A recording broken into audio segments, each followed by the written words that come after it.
Oh, t-shirts for sale. Oh yeah, and t-shirts are for sale now if you want to buy some. And also we have girls' shirts. We just got those in, so yeah, they're all going for sale right now. So you better pick them up quick before we run out of them again.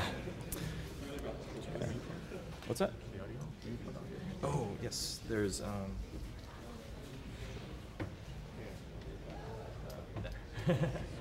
It's mono,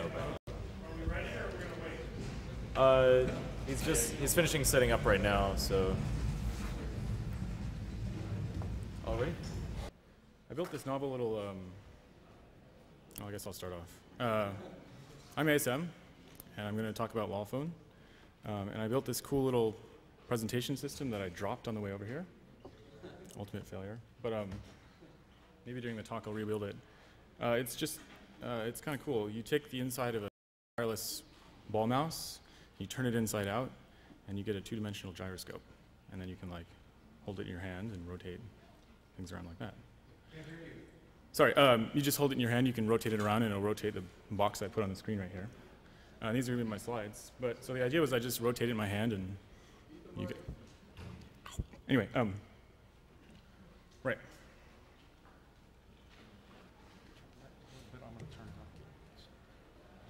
Okay, so the title of the talk is LawPhone, Exploiting Trust in Social Networks. And I'm just going to give a quick overview. First on VoIP. I know you've heard a lot about it today. Then I'll talk a little about social trust networks, old subject. And then I'll talk about LawPhone.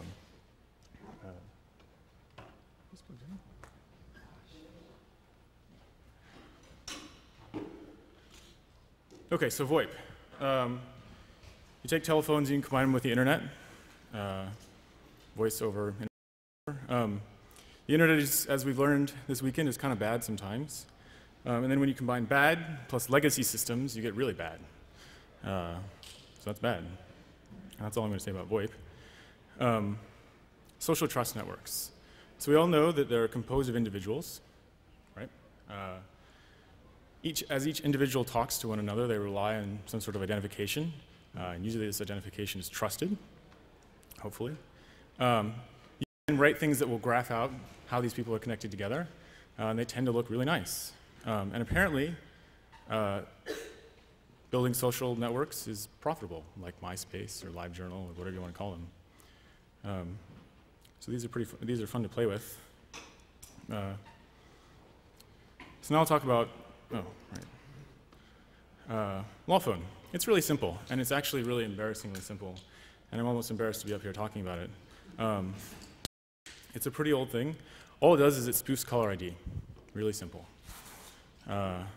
And this has been known for a while that you can hook in and you can spoof caller ID, and it's really easy. But when you spoof caller ID, you can do a couple things. So number one, you can spoof caller ID. Number two, if you call a number with its own phone number, it'll drop you to their voicemail if it's Singular or T-Mobile. This has also been known for a while. I'm not the first person. Or, for example, you could do a man-in-the-middle attack where you cause two people to call each other from each other's phone numbers, and then you just listen in. Pretty easy. All right? So these are the three features of LawPhone.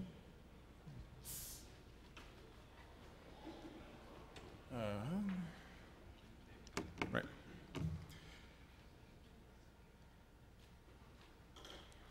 Okay. So now I can sit around with these features, and I can play around with them, and I can mess all my friends up. It's a lot of fun. But after a while, it gets old, and I sort of want to do something else with this. And so that's where the LawPhone card comes in. It's just a simple business card. I have one here. There's also one here. Not there. All right, so that's what it looks like. And the idea is I go out to bars, preferably where there are lots of women, and I give them this, and they go, oh, tee-hee-hee. And I say, hey, how devious are you? And they go, oh, well, I'm not very devious. And I go, okay, never mind. And I walk away. But if they say they're really devious or they get all interested or whatever, I say, okay, let's take a quick quiz. Would you call somebody with somebody else's number?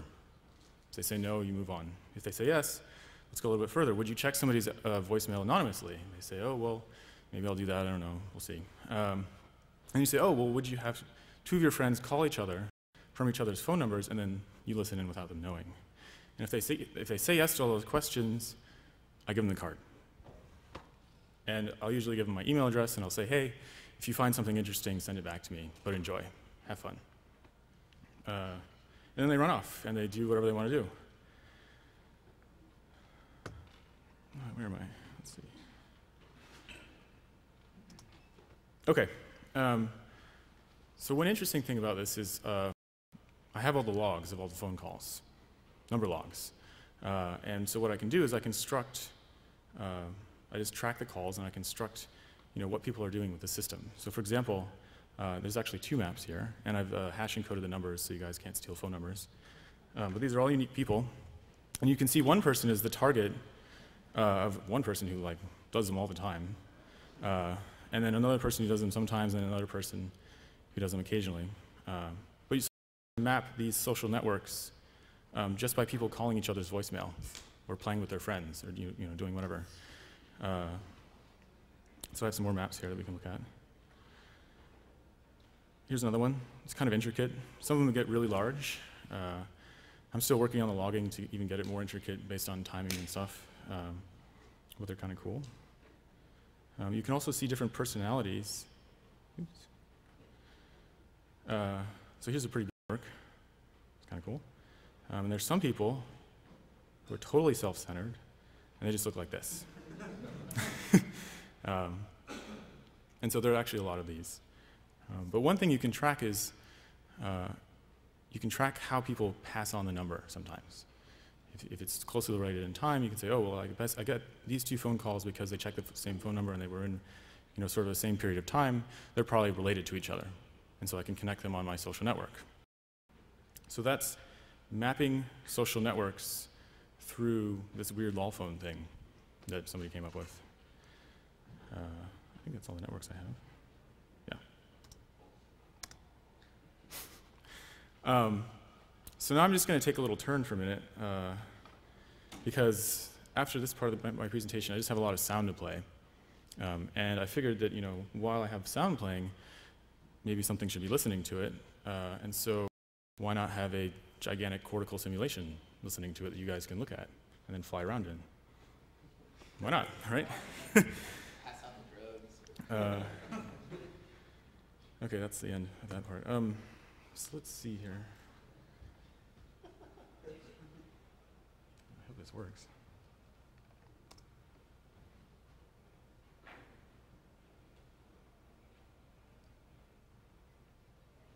Oh, I should give you a talk. Oops.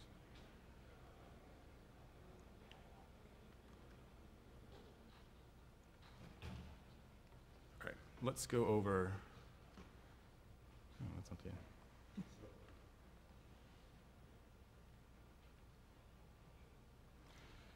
A crash course in neuroscience. An overview. So what influences neural architecture? How do we model this? What goes on? As you know, there are lots of things in the brain, and so how do we run these on computers? Do we run them in parallel? Do we run them in a single system, serial, in real time? How do we do that? And then once we figure all that out, how do we actually do it on the architectures? Okay, so this is your brain. And even at this level, there are these sort of architectural divisions. For example, in the occipital lobe, there's the occipital region, which is responsible for vision, for example. And this region talks to maybe the somatosensory region, like that. But I'm interested in the auditory cortex because I want to play some sound. And so I'll just model the auditory cortex. It's really easy to model because it's tonotopically mapped, which means that one end of the cortex, or that section of the cortex, you have neurons that are responsive to 20 hertz. And at the other end, 20 kilohertz. So you might recognize this as a Fourier transform. Your ear actually performs a Fourier transform on sound and tonotopically across your cortex. So this is really easy to do because all you do is you take a piece of cortex, you model it, and then you slap a Fourier transform over it, and you just play some sound. It's pretty easy. All right. Within this structure, neurons are arranged in layers. And so one of the most important layers is layer 4, which is a highly interconnected layer.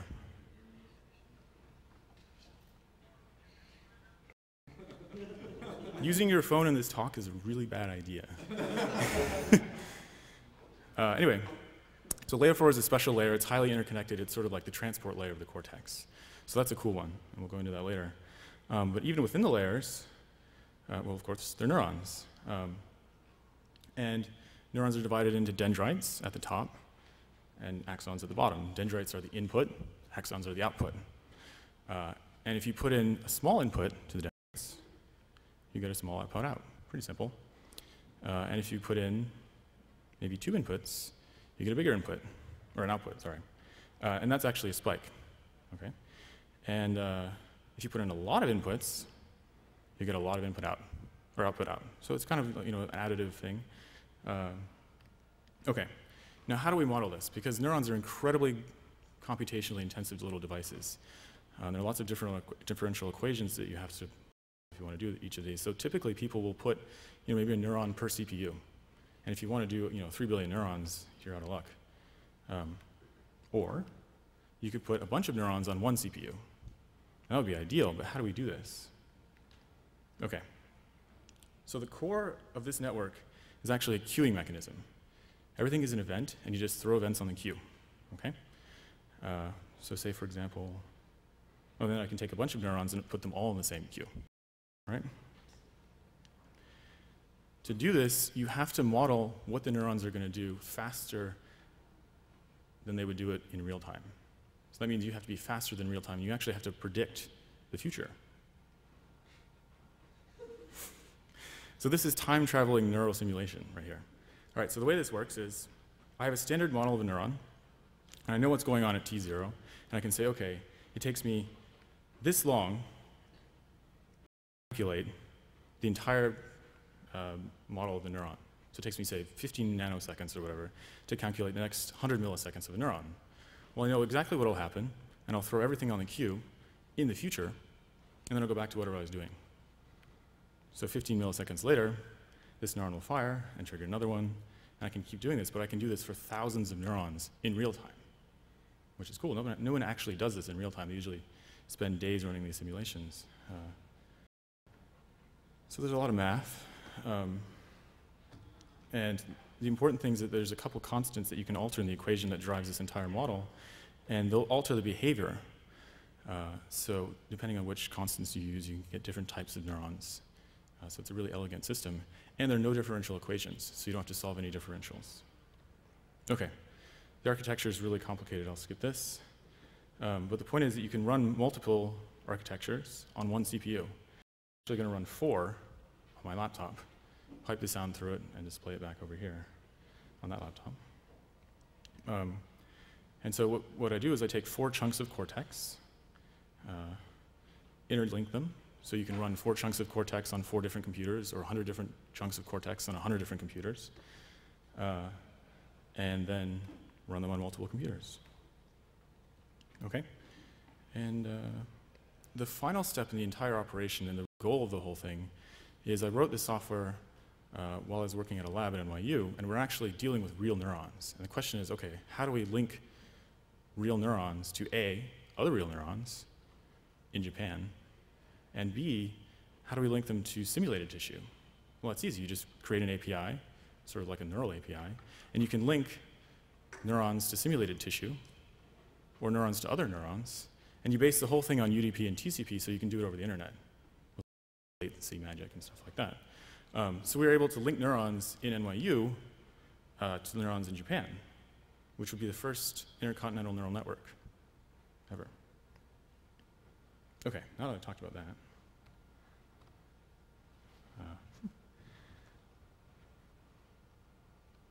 let's see.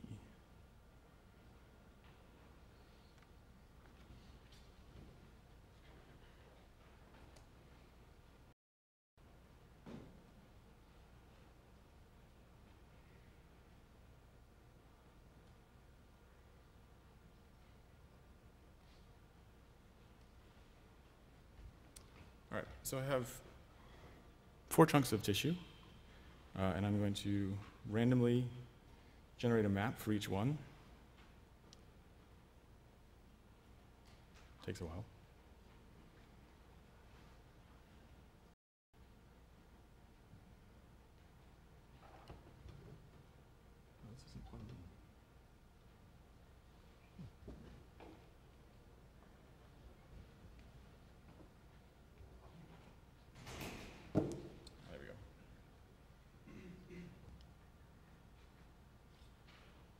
All right, so in my first chunk of tissue, I'm going to simulate 15,000 neurons with 44,000 synapses. It's quite a bit to run and I'm just going to play the couple law phone recordings that people sent back to me that I think are kind of funny while watching them on a neural network. Cool. All right, so it's all loaded up. It's ready to go.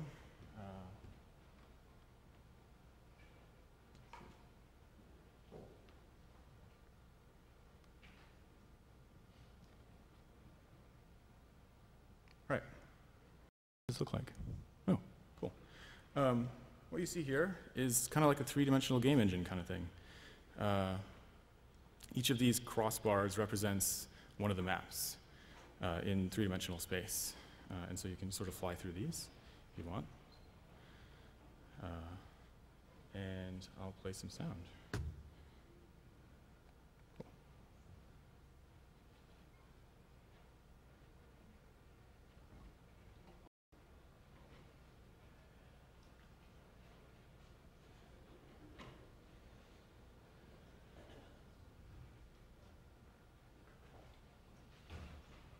All right, so as I mentioned before, there's three main functions of LawPhone.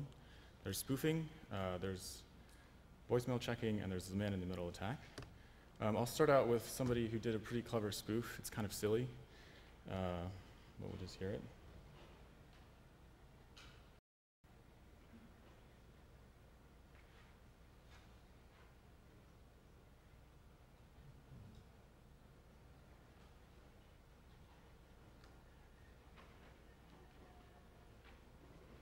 This should be playing audio.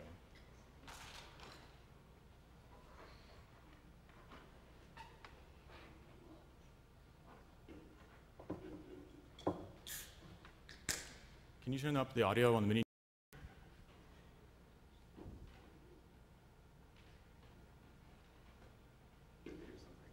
Really? Oh.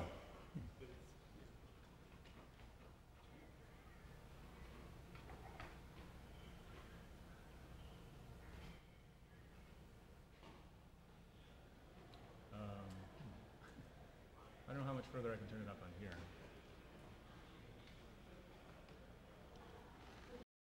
Yeah, I guess I'll do that. Can you put the mic here? Yeah, I'll do it.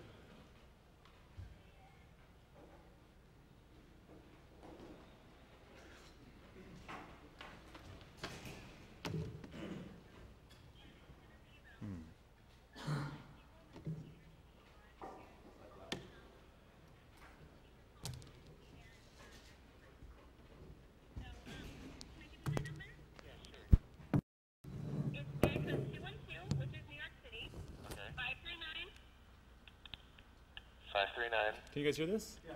Cool. All right. 6652. All right.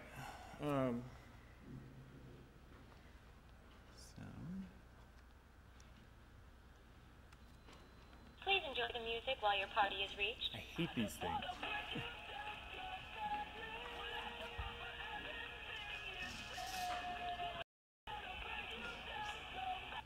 Hello? Hello? Hello? Yeah, this is him. Hi, this is Mary O'Brien. How are you today? I'm great. Who's this? I mean, what's up? Oh, I actually work for the Fox Network, and we're doing a new show for reality TV, and I saw your interview for American Idol, and I was just wondering if you're interested. It is short notice. It's about 2 weeks, and it is in New York City. Yeah, I don't think I can do that.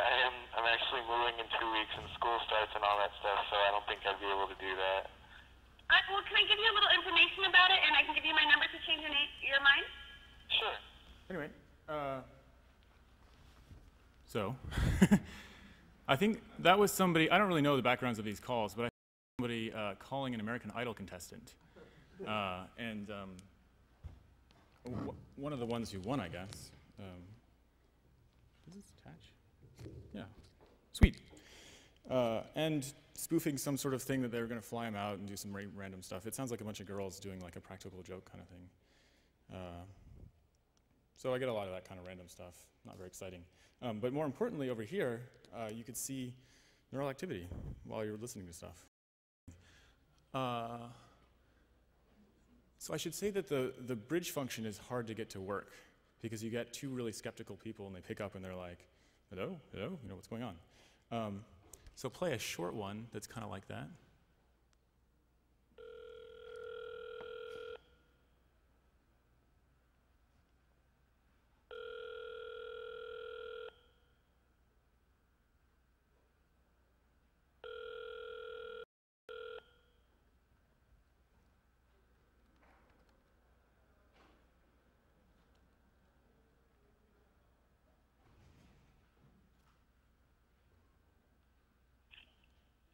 Keith? Yes. Hello, Tom? Yes. What's up? What's going on? Huh? Did you call me? I did not call you.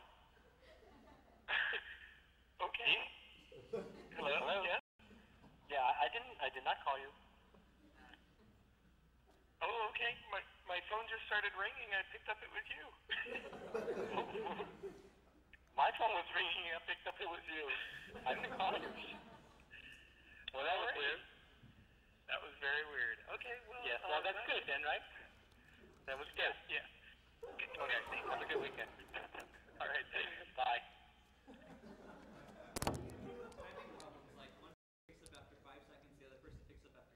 So that's an excellent question.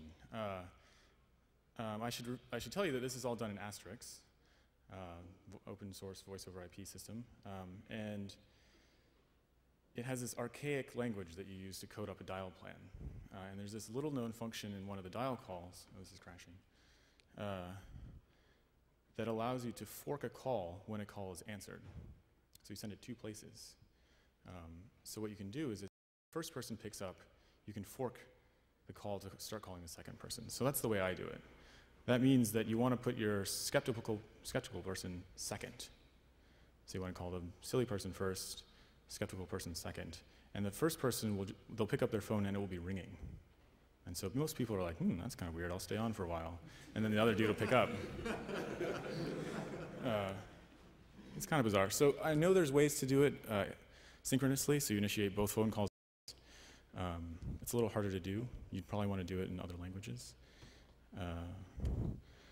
There's a much longer bridge that was done really well.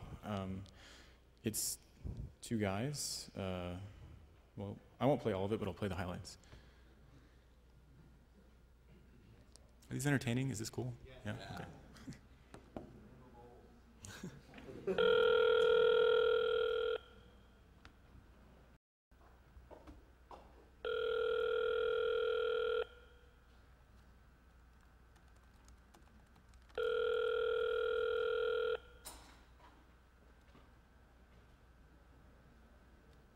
So I should say when it goes silent, it's actually calling the second person the first person picked up. That's why the ringing stops. Hello? Hello? Hello? What's going on? Not much. What's going on with you?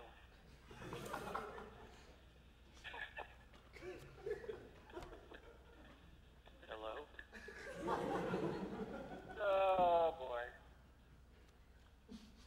Sounds like you're outside. Nope, I'm just waking up from a nap. You're waking up from a nap? Yep. So, what were you doing? Yeah, was you doing anything, or were you just napping? Just napping. So you're not watching the race? What race? I don't know, it's on the radio. You don't know what race is on the radio? No, it's on the radio. I'm not sure which one it is, though. What kind of race? Horses? Dogs? Cows? Cars. Oh, no, I'm not watching the race.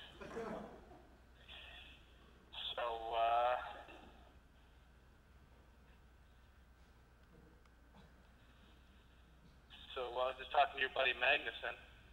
Yeah. What's he have to say? He's kind of slippery, you know that? Yeah, why? Well, he's got this capability on his phone, Chris, where he can call you and make it look on your caller ID like it's my number. Yeah. What do you think about that? I don't know. It's good for him. Well, now what he can also do now is he can also make a phone call and have the service connect you and I. So he can have you and I calling each other all the time without us actually calling each other. Yeah, I'm not sure how that would work, but seems a little strange. Well, it's magnificent.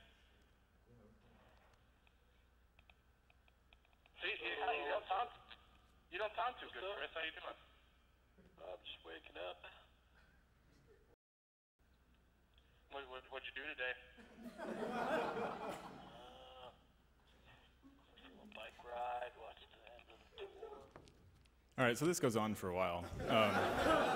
It's actually 12 minutes. I'm going to play the end of it, though, because they actually go back to the point where, I guess, I don't know these people, but somehow they knew a friend who does this and does this to them. I'm going to skip to the end where they talk about it again, because it's just kind of funny.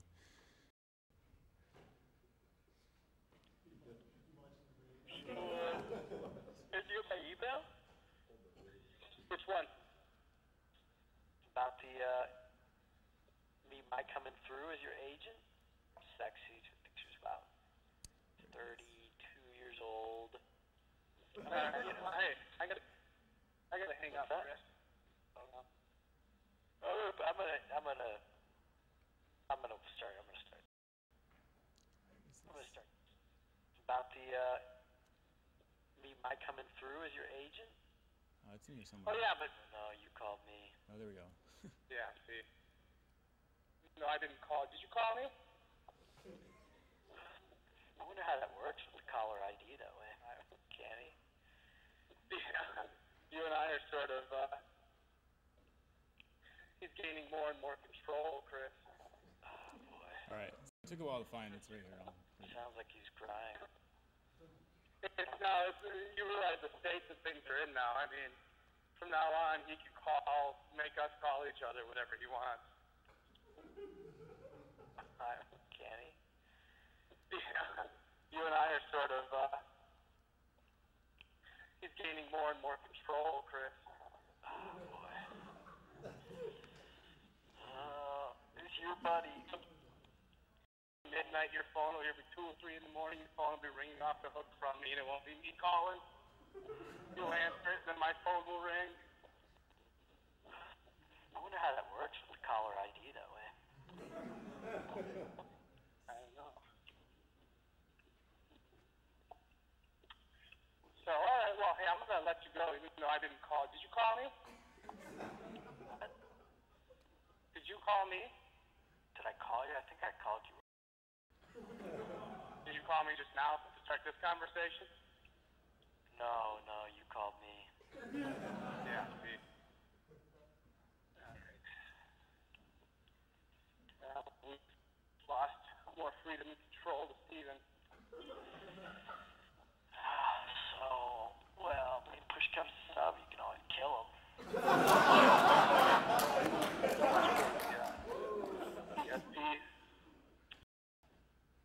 So, All right, I'm going to stop. did you get my email? All right, so that's by far the most humorous one. They figured out that neither of them initiated the call, but they didn't figure out that the caller ID had been spoofed, and they didn't figure out somebody was listening. People are stupid. Yeah. I mean, technically the person can. On a side note,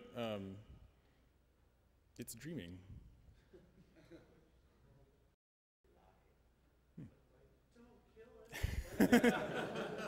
I actually, when I was working on this last week, I went to bed and then I woke up and it was just doing this. Anyway, it's gonna. Yeah.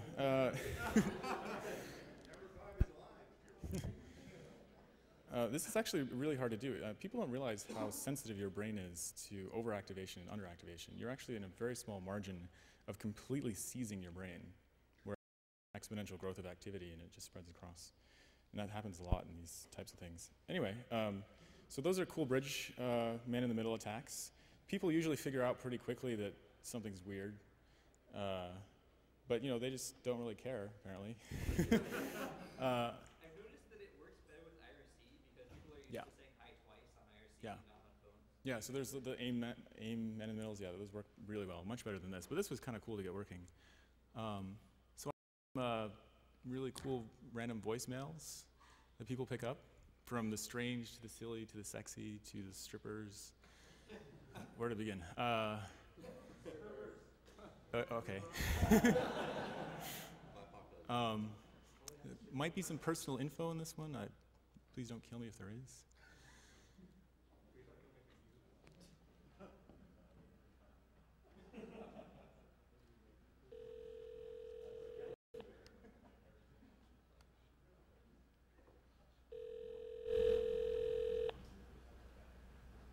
Let me kill this.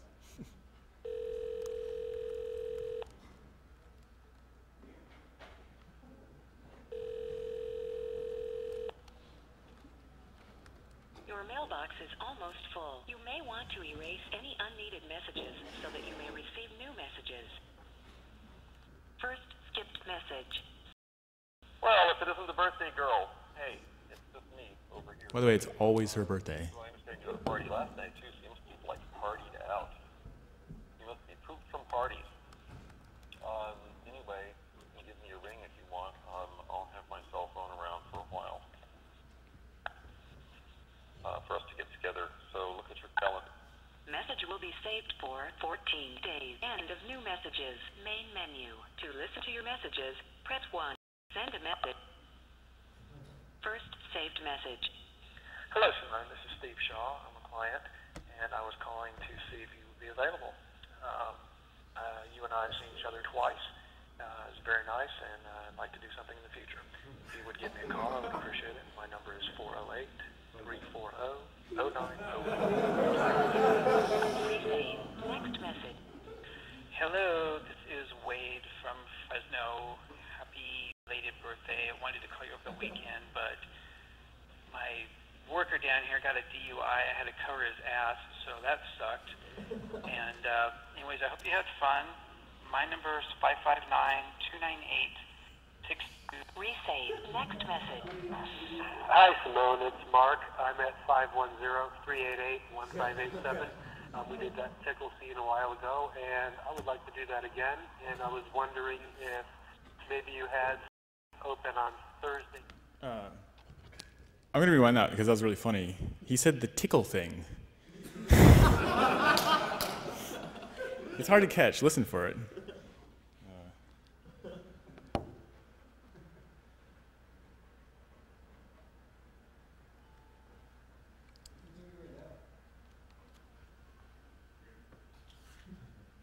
I don't know. It looks like it's going. No, so this is drawing audio directly from my laptop. That's kind of cool. I don't know, you see something different every time. It's a randomly generated map based upon a certain set of rules. So now it's probably dreaming again. Yeah, who knows? Let's see. The tickle thing. We did that tickle a while ago, and I would like to do. Resave. Next message. Hi, Simone. It's Mark. I'm at 510-388-1587. We did that tickle scene a while ago, and I would like to do that again. And I was wondering if maybe you had space open on Thursday evenings, this Thursday. So give me a call back, and I'll probably try you again here during your phone hours. Hope you're well. Okay, bye. End of message. To delete. Next message. Hi, Christine. This is Ray Martin, the guy who... So I don't know if you've been keeping track, but there's a different name every time. Christine, Simone, Crystal, I think. I don't know. So that sort of goes on the same way like that. Let's go to a strange one. How about that? It's labeled as strange. This is what just happened on Mind Freak, on the television, on the show called Mind Freak. Just walking down the mall, mind my own business, eat my plums and stuff. Up comes this guy. I think he's some kind of freak or something. He all takes one of my plums, turn it into a bug. So I'm like, I ain't trying to eat no bug. I ain't trying to eat no bug. I'm trying to walk around the mall, eat my plum. That's my own business. Here he comes along. He turns my goddamn plum into a bug. To replay this message, press. Kind of weird. So I have this one labeled as silly. Should I keep going with these? Yeah. All right. This is what just happened on Mind Freak. This is what just happened on Mind Freak, on the television. That's weird. Actually, the same thing. Huh. All right, we'll go to a bitter one. This might be a little depressing. This is what just happened on Mind Freak, on the television. That's weird. Hold on.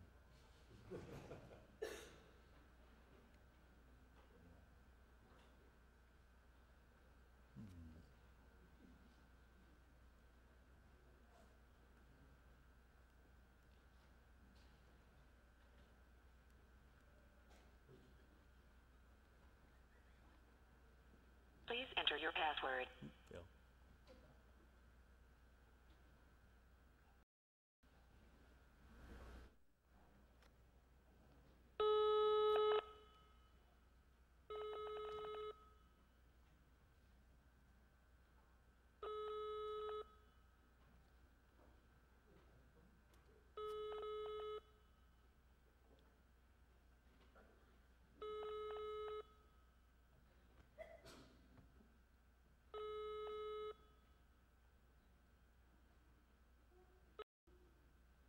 You have 1 new voice message and 17 saved messages. New message. Alright, dude. I'm on a roll tonight. Here's movie idea number 2. Get ready for this. So, you got this cop, right? He's just totally loyal to the force, doesn't get top all the time. Gay this in the Message skipped. Stage message. Hi, if this is Hunter, this is I Stephanie. didn't slice this Calling one. to say hi. Also, phone number on the internet. This is good. Call me when you can. Bye. To replay. Okay, so some background before I play this part.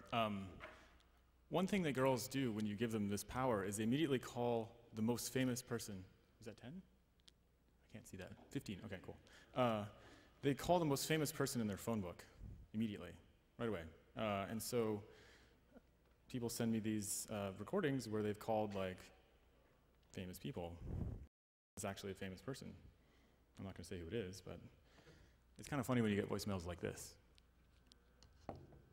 This message. Press 1. Message skipped. Saved message. I'm gonna put your phone number on the internet. Because that would be funny. No, I'm not. I'm listening to the sound of a classical guitar song called Marta that they're playing on. Okay, I'm gonna skip the rest of one. There's a really good one in here. I didn't. Let's see.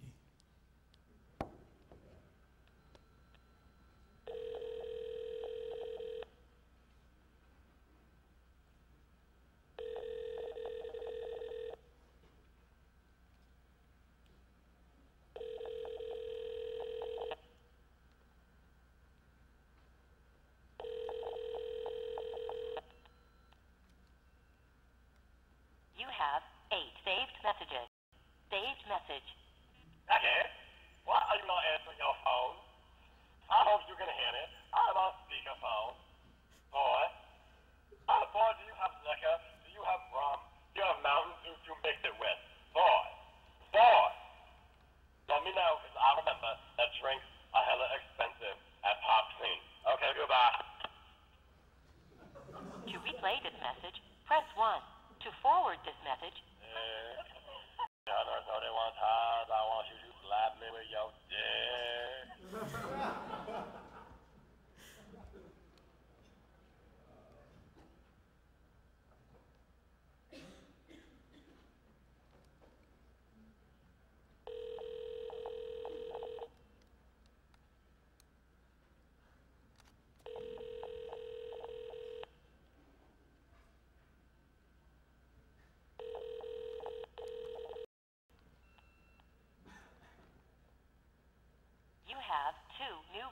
messages, and 3 saved messages. New message. Hey Val, it's Carlos. I just got your message.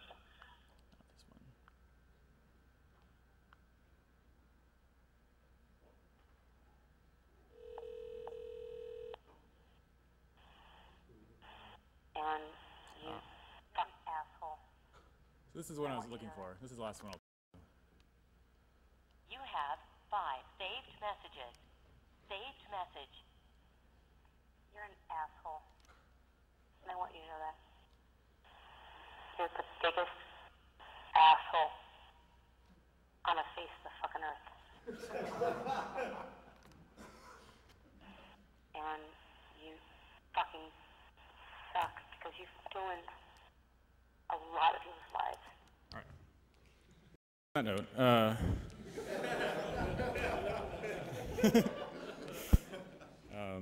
yeah, that's dreaming again. All right, questions. I know you guys have lots of them. What's up with the vertical line form sometimes? Yeah. Oh, all right. So I should tell you the way this is done. If I sit right here and look out, the FFT that I do, or the Fourier transform, runs out that way, or I guess that way. So this frequency is right here. So you actually see a lot of activity here because these frequencies tend to be almost everywhere. And so when you see that vertical line saturate, that's the entire Fourier transform getting hit at once for some reason or another. I know one reason it happens here is because you get, when you hit the Nyquist frequency, you wrap back and it just lights the whole thing up, kind of annoying. That happens when I don't have the sound properly mapped over in terms of frequency rate. Is that it? Oh, sorry. I'd just like to thank you for demonstrating the first felony over neural.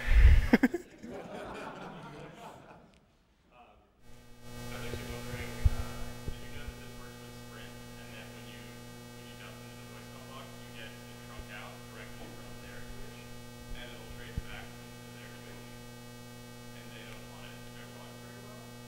And also, if you want to switch it up with it, if you're doing it with asterisk and I am coloring you, it's basically untraceable if you can do it from certain places. I don't know who your provider is, but if there is cell phones that you're calling from, you're expected to be coming from other people's networks anyway, so it doesn't look like there's anything wrong on the operator switch or the network that you're hacking. That's awesome. Also, this chief security officer of T-Mobile, his voicemail box may have had a problem with this stuff. And he may have had someone call him and report it, and he may have said something along the lines of, that's not so much a security problem as it is a privacy problem, and really, I don't think that's any problem at all.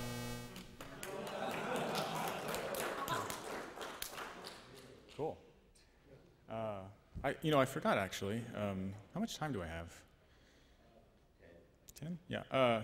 I should give you guys a demonstration of the actual phone system. I'll get to you in a sec. This is actually kind of the coolest thing. I totally forgot about this. So I had a friend of mine has this really hot British wife, and I always wanted a British accent on my PBX. So I put together a script and I asked her to do it, and this should work.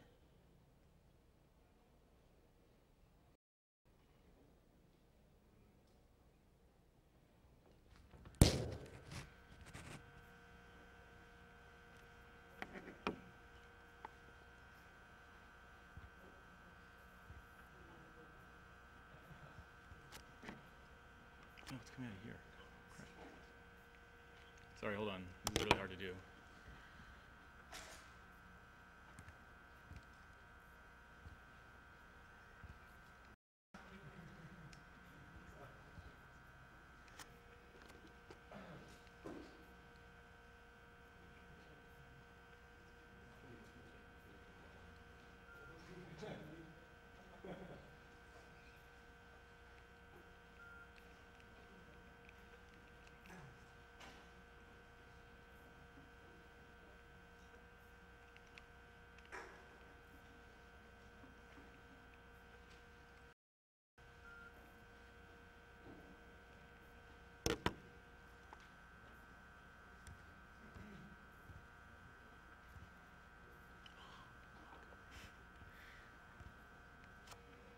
So what I'm trying to do is I'm trying to create an audio gateway between my phone and my computer. I hate Bluetooth. It sucks so bad. Yeah, I do. I'll just do that. Try this again. Nope, not working. Okay. So that's sort of one of the things I wanted to avoid. I know I have to talk about it. I know that's half the questions out there too. That's an excellent question. It's not my felony. All right, let me just do this real quick. I'll put it on speakerphone. This is really cool. Welcome. Press 1 to fake caller ID. Press 2 to check someone's voicemail. Press 3 to make 2 people call each other and listen without their knowledge. Press 4 to join the party line. Remember, the number will never be revealed unless you're stupid enough to answer it. So let's do number 2, which was voicemail. You're so naughty.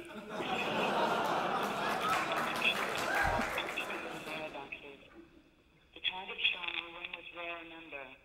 If they pick up, just try this again until they don't. Enter the number you wish to check, beginning with 1. Any volunteers? No? I don't know. So that's sort of another thing. I remember when I first put this together, I pressed 42 to get to this function, and people were like, "Oh, I have no idea what's going on." And so I had built this script, and this made it really user friendly, which was why so many people ended up using it. 42 pound. So okay, other questions? You had one? What can be done to prevent this other than fixing caller ID not being Ooh, so that's a really good question. I'll give you. First, do you think the caller ID makes the whole So I'll give you 2 answers. To protect you from this system, put a password on your voicemail. Then it's done. You can't do anything. Voice over IP is a mapping problem. You're trying to map IPs to phone numbers. It doesn't work. It's as simple as that. So I think it'll almost never be fixed, at least for a while. Yeah.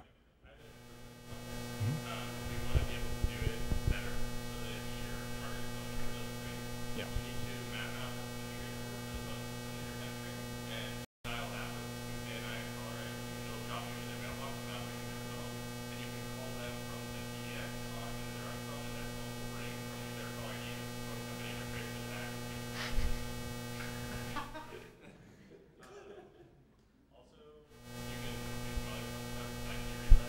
Yeah.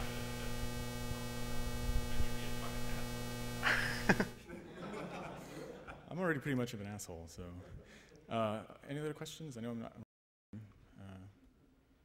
we done? Yeah? Okay.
Yeah, and it didn't work.